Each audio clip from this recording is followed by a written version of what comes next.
शुरू अल्लाह के नाम से जो नहायत मेहरबान और बेहद रहम वाला है। और ना उन लोगों में से हूँ जिन्होंने अल्लाह ताला की आयतों को झुठलाया, कहीं आप खसारा पाने वालों में से ना हो जाएं।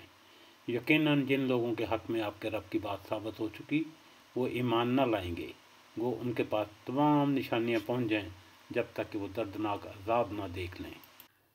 चुनाचे कोई बस्ती ईमान न लाई कि ईमान लाना उनको फ़ायदेमंद होता, सिवाय यूनुस अलैहिस्सलाम की कौम के। जब वो ईमान ले, हमने रसवाई के अजाब को दुनियावी ज़िंदगी में उन पर से टाल दिया और उनको एक वक्त ख़ास तक के लिए ज़िंदगी से फ़ायदा उठाने का मौका दिया। अगर आपका रब चाहता तो तमाम रूए ज़मीन के लोग सबके सामने ईमान ले आते, तो क्या आप लोगों पर ज़बरदस्ती कर सकते हैं यहाँ तक कि वो मोमिन ही हो जाएं?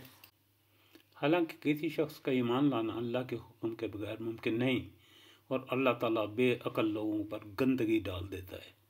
आप कह दीजिए कि तुम गौर करो कि क्या क्या चीज़ें आसमानों और ज़मीनों में हैं, और जो लोग ईमान नहीं लाते उनको निशानियाँ और धमकियाँ कुछ फ़ायदा नहीं पहुँचाती।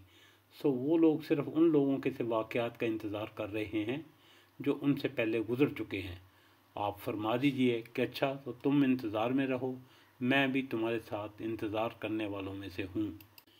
फिर हम अपने पैगंबरों को और ईमान वालों को बचा लेते हैं।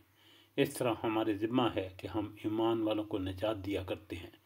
आप कह दीजिए कि ऐ लोगो, अगर तुम मेरे दीन की तरफ से शक में हो तो मैं इन माबूदों की इबादत नहीं करता जिनकी तुम अल्लाह को छोड़कर इबादत करते हो, लेकिन हाँ, इस अल्लाह की इबादत करता हूँ जो तुम्हारी जान कब्ज़ करता है।